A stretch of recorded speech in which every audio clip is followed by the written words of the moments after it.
Yeah. They've been watching us all year. Man, they can't broadcast like we broadcast. Man, they can't love you like I love you. Let's talk. Yeah. Yeah, all these stations in the city get jealous when we link, tryna copy every move, tryna buy it how we think. They can't handle how you glow when you tune into me. Got them sick, insecure, full of jealousy. All these frequencies around us tryna pull you away, but you loyal to the wave that they just can't play. Let them hate, let them cry, let them plot what they plot. Everything envy the one they want, but now what they got. Yo, I told you from the jump, I'm the signal they fear. Every station in the region wanna whisper in your ear, but they static when they talk, and I hear with precision. They just playlist with ads, I'm a whole damn vision. Digital lives lurking, terrestrial ones too. Trying to win your attention, but you only want truth. They've been running weak promos, trying to mimic my tone, but you tune into a king, you won't downgrade your throne. You told me they bore you, I excite what you feel. You said they drop filler, I drop passion, that's real. They beg for your time, I just command it with ease. Got them coughing up envy every time you breathe. All these stations in the city get jealous when we link, trying to copy every move, trying to buy how we think. They can't handle how you glow when you tune into me. Got them sick, insecure, full of jealousy. All these frequencies around us trying to pull you away, but you loyal to the wave that they just can't play. Let them hate, let them cry, let them plot what they plot. Everything envy the one they want, but not what they got. They call you on a low, trying to win you with fame, but they signals too weak to compete with my flame. I give you interviews, live, I give you truth. Hey, what's up with y'all? How's everybody doing? It's your boy Bach, EverythingDMV Radio, and we are at it again. We're going into a part two interview with a very notable author, poet, creative here. And if you haven't seen the first one, definitely go check that one out on EverythingDMV.com, YouTube, Facebook, all those good places as well. And tap in with her. Her stage name is Sweet Sugar Cane, and she also goes by Sharice Alford. And this is part two of her wonderful book that she put out, that I recommend that everyone gets an opportunity to read and to see the elevation of this author and how she is reaching everyone in the world. So with no further ado, we have the young lady here herself, Miss Sweet Sugar Cane. Thank you for tuning in with us. Hello. Welcome. How are Thank you? you for having me again. I'm good. I'm blessed. Can't complain. Absolutely. Part two. Part two. Yes, we are back. How's everything been going? It's been going. I can't complain at all. Just being consistently just writing and just, moving along with life as it goes. Life just seems like it's just picking up pace every time you turn around, man. So you're just trying to keep up with everything. Yeah. No, you hit that right on the head. It is just moving so fast. So many things going on at once. Yes. Balance. I'm telling you, the balance. So, for me, just came from the Whammies last night, where they, represent, creatives. It was a wonderful space. Yeah. Was it like, did they do like poetry artists, or is just certain type of artists? So yes, just this one was hosted by the Music Menship, which is they focus on music. This was the 37th year of doing the Whammies and recognizing local talent and artists. That's nice. It was amazing. Like I couldn't have asked for a better experience. But that was my first one. Okay. Out of 37 years. Okay, well, congrats. Yeah, so I mean, it was just amazing to be there. And I think I did a good job with meeting people, connecting, networking. It's a Oh, great networking opportunity okay, that's to, nice. yeah, meet a lot of people.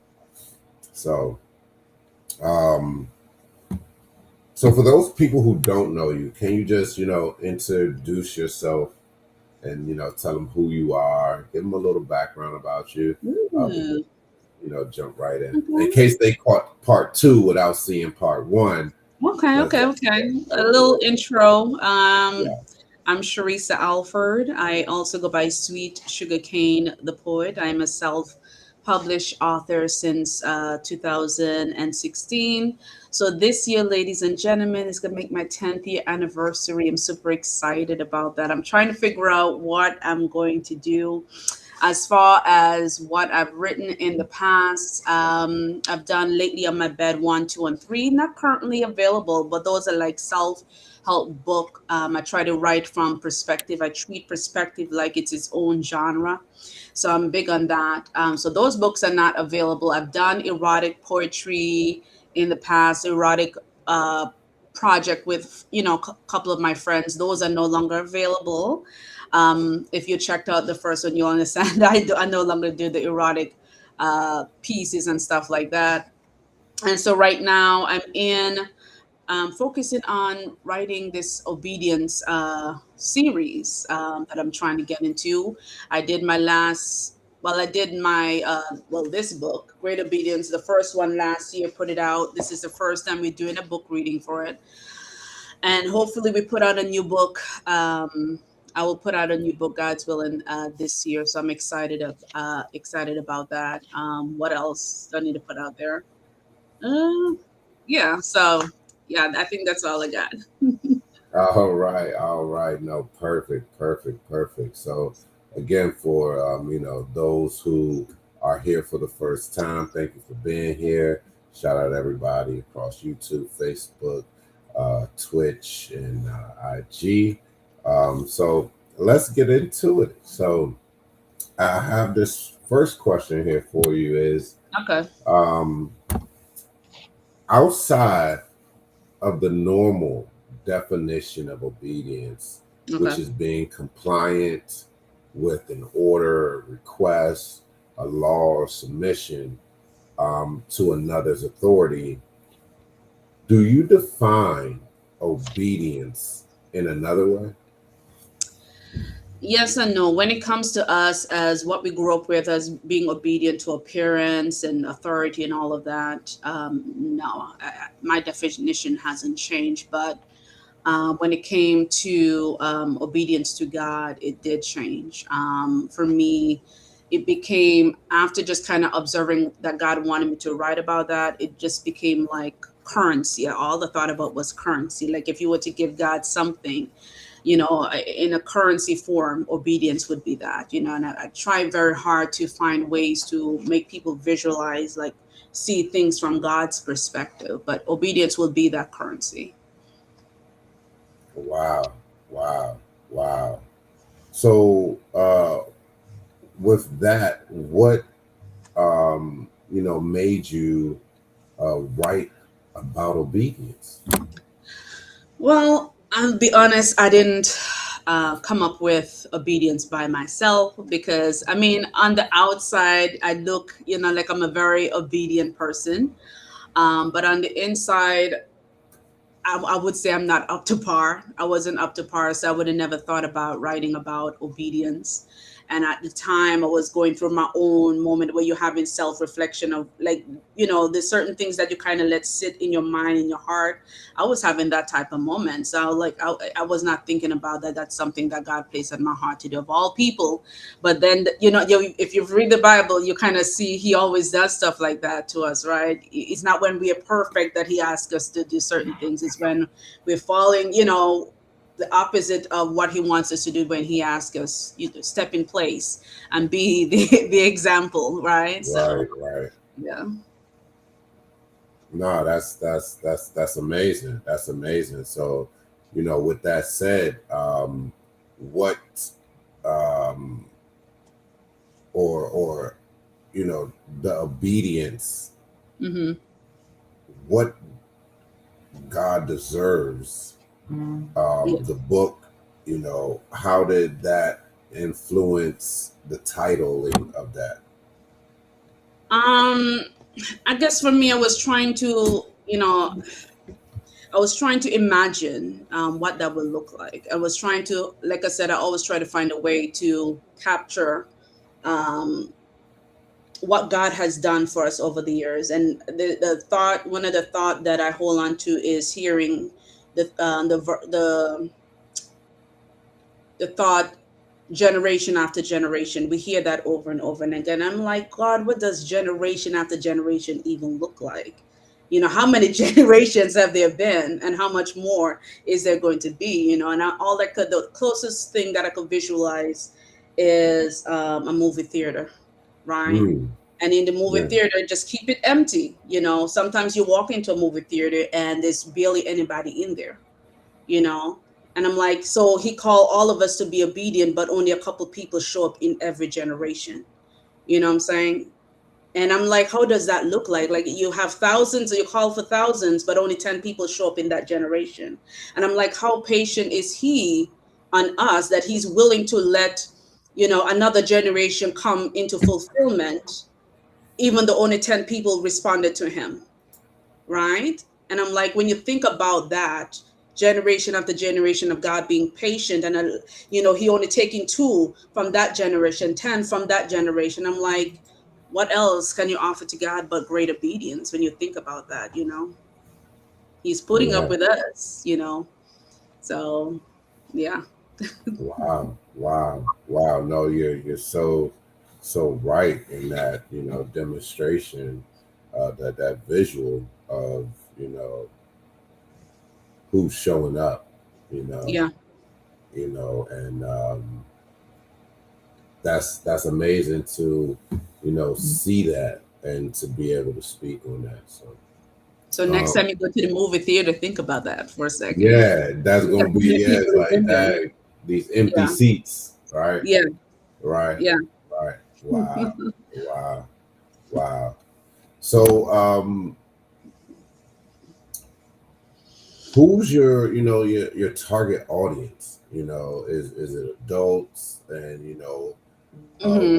and what makes you write in this storytelling kind of like format, like bedtime story?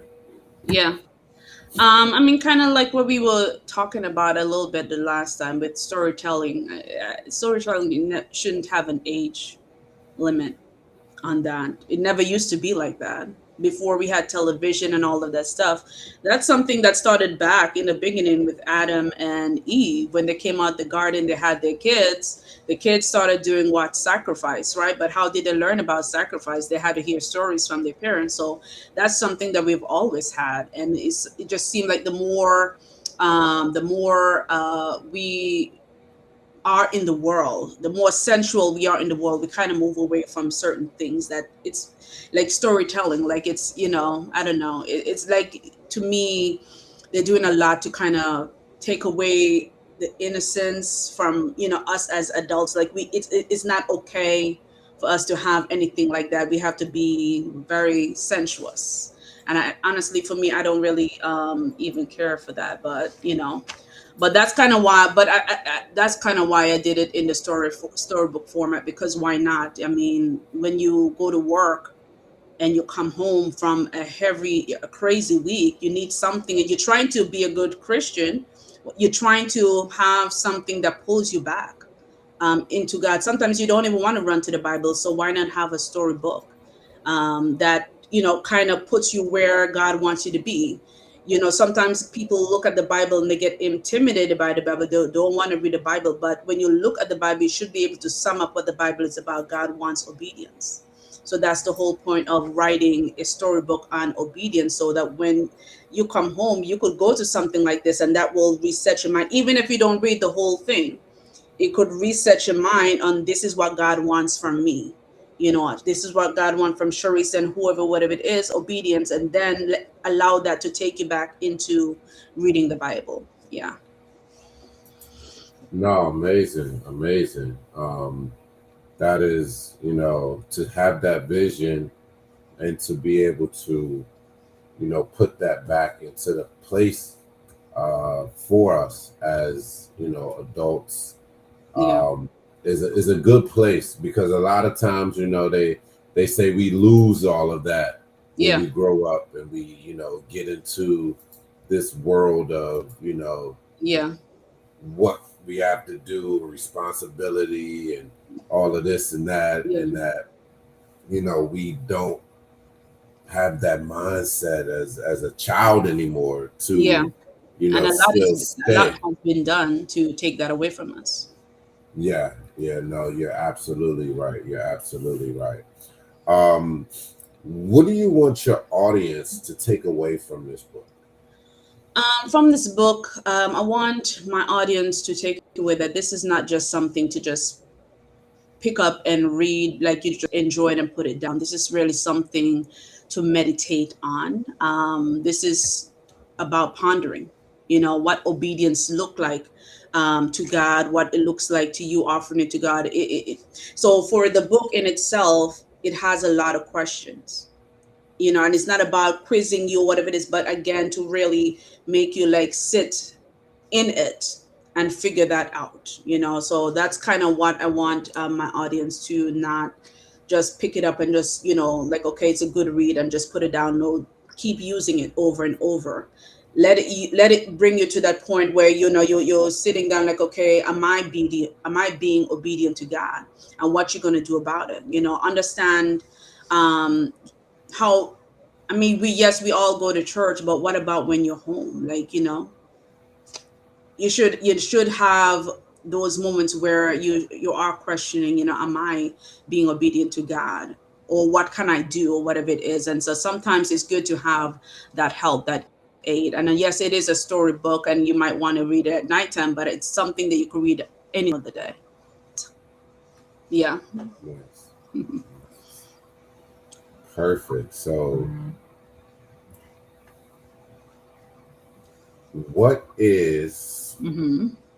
obedience to God, and why is that important?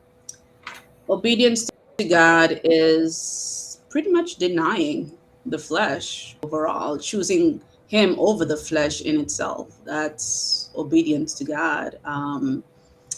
Let me see. And why is it that important? Like I said before, that's the only currency. Everything that we have in this world that is good belongs to God. So there's nothing that we can offer, truly offer and say, okay, God, because you did this and this and this and this, here, this is what I'm offering. You cannot give it back to Him because it actually belongs to Him. So obedience is the only thing that you could give back to Him, you know? Wow. So Wow. Yeah, no, that is amazing. that That is is, amazing. you got to speak, just like you have to speak certain people's language, you got to speak God's language. Obedience is, that's when you start getting God to talk to you. Some people are like, oh, God has never talked to me. Are you obedient? Yeah, Are you speaking yeah. His language? So, Right, right. Nah, that is amazing. That's this is such a great topic. This is such a great book. This is such a great, evaluation tool. hmm. Um, deep thought. Um, wow, no, I love this. I love this. I think the best thing would be to, let them, get some insight on this book Yeah, from the author through a reading. So if you have some time, maybe you can go ahead and give them definitely. some of the story. Absolutely. I love to. I love to. All right. Awesome. So let me show the book cover again, What God Deserves. This is the first one.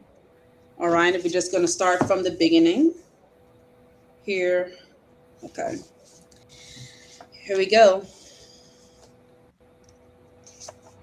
Hear ye, hear ye, hear ye. Longing to be everything else except your original designs allows the world to break your heart, harass you, and inject your mind with confusion, leaving you trying to survive on shattered emotions. True self satisfaction will not arrive when we convince others that God made a mistake with our design. So, why let the world molest your peace only to leave you in pieces? Hear ye, hear ye, hear ye. How can the product argue with its manufacturer about errors and perfection but harness no skill to shape itself without the aid of its maker? The clay to the potter. That's the next chapter. The clay can never be to the potter what the potter is to the clay, for the clay can never create the potter. However, the potter who created the clay can choose how and when to form, reform, or snuff out the clay without permission. If the goal of the potter is to fulfill the clay, why would the clay resist the act of fulfillment? If fulfillment gives birth to purpose, why deny what brings endurance and prosperity? If prosperity excels beyond the limits of the mind and breathes life into what was once unknown, how do you reward the Creator with ungratefulness when the last piece of the puzzle calls for only obedience? Hmm. Is there such a day when the clay created by the potter dares to question its origin? If the potter creates a vase out of the clay, shall the clay say, I refuse to be used? Shall the vase refuse to hold water even though that was its original purpose? How can the thing that was formed, that's unable to create itself, find boldness somewhere in its depths to question and challenge its creator? If the clay truly understand its place, humbleness and unending praise and adoration would be its only response. True love provides the choice to choose. It is a gift that offers the option to refuse, for love encages no one. So, why did the mankind manipulate choice and bring about division and destruction? Question to ponder. If God Almighty created all of life, then who are we to question Him and with what authority? Think about that. Verily, verily, I say unto you, some things in life are not asked for, they are expected. Imagine something owed to you being withheld just because you did not beg. How frustrated would you be? Instead of unleashing chaos, you send peaceful warnings as a last resort because ignorance is bliss and those who offended you are no match for your power. The very idea that the creator of life had to ask for obedience is perhaps the greatest insult of all time. When when will mankind finally understand that God is our potter and we are his clay? While most of creation was spoken into existence, we were formed in his image. He did not speak us into existence, he formed us with his hands and then loaned us the breath of life. The greatest of all creations, ladies and gentlemen, is you. No currency on this earth can repay God for his time and work because all we have are his. The gift of life is not without giving an account to the one who created all things. Next chapter, act of obedience. Obedience is an act of submission due unto God. Trusting in him and showing reverence is the rightful currency that he is entitled to without a request. Our obedience, our behavior has been unacceptable since we discovered choice as an option. Understanding that our Creator is the essence of true love, testing His grace and mercy has been humanity's downfall. Time and time again, we have acted like spoiled children, throwing tantrums, fully aware that our parents would hand out a warning or two. So we continued misbehaving until they reached their boiling point, only to beg for mercy when a much needed whooping was given. And after the whooping, we began to resent them because they did not offer grace and mercy like all the other times before. Bad behaviors do not get rewarded with applause and gifts. God's character is merciful. He is the opposite of everything we deserve. It is time for all to acknowledge this truth. Though He wants good for us generation after generation, we constantly refuse His will and are quick to abuse His kindness. It's rather clear we believe in delusions of the mind, for it has become our mental delicacy here on earth. How many attempts will be made trying to conform God's will to that of humanity? When will we understand that He is God and we are His creation? God is spirit. God is a spirit. He cannot and will not be tempted by the things we fall prey to. As a people, we are so out of touch with our spirit side, yet arrogantly convinced that we can subdue the creator of heavens and earth.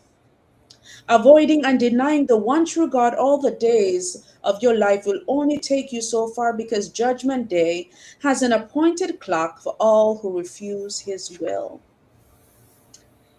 It is better for mankind to pursue God now while His grace and mercy can be found. His words are forever true and will never return to Him void. He is Alpha and Omega. Stop believing that we are different from the past generations. We are not. Our willingness to follow misguided traditions from old days keep us in the constant drunkenness. Anything that hints at wisdom is seen as an abomination because ignorance is golden in the eyes of each beholder. These souls are slowly marinated in corruption. Soon all drive to fight will cease to exist. Crookedness is the poison all will drink when the lust of the heart has taken over. In the dead of night, evil has already begun prostituting its young. Bodies are found with organs missing, and the animals of the wild roar in unison. We are not responsible. Some say they believe in nothing, while others say they believe in deities of earth, wind, and fire, of Mars and Jupiter, tarot cards and crystals, and some believe in anything and everything. Do not let the world convince you that there are many paths to choose. There are only two paths, good or evil. The gift of choice is not complicated or multifaceted. Trying to add style and dimensions does not change the outcome of anything. The knowledge of good and evil held the weight of the curse, for accountability for one's action could not and will not be avoided. No man or woman born in sin can ever undo the first act of disobedience.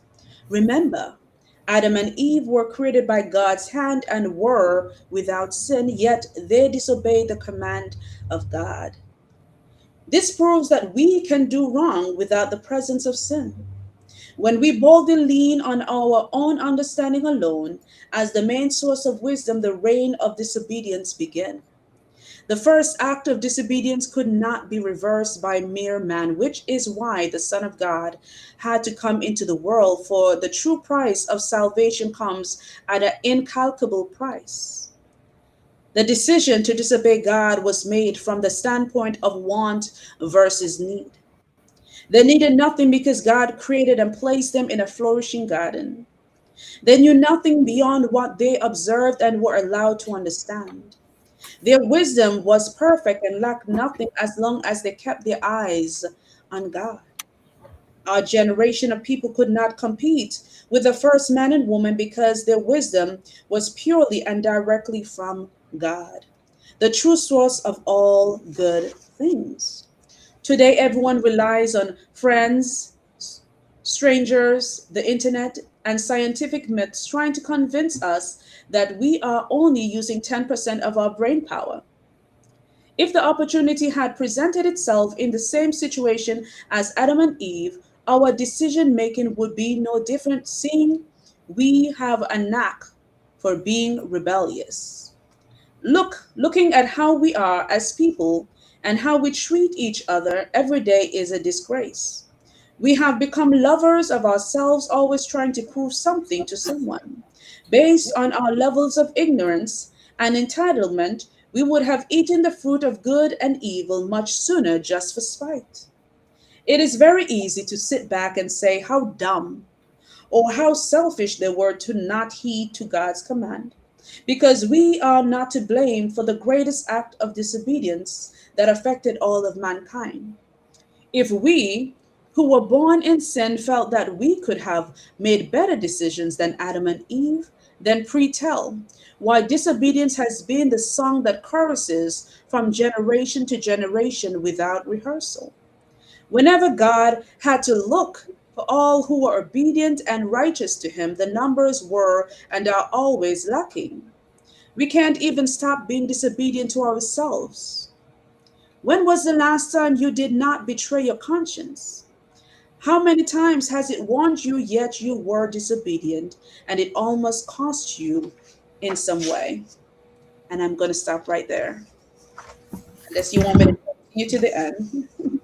No, that's amazing. Great, great, great, great, great.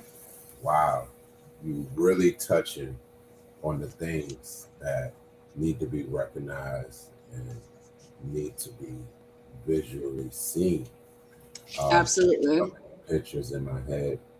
Um, wow, wow.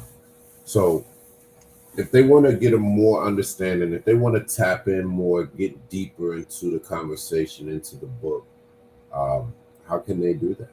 How can they find They can go on my website. They could go on sweetsugarcanethepoet.com and order my book. They can go on Amazon. They could order my book. If they wanted to get a signed copy, they can actually DM me in regards to that. But that's how they could get a copy of my book. Absolutely.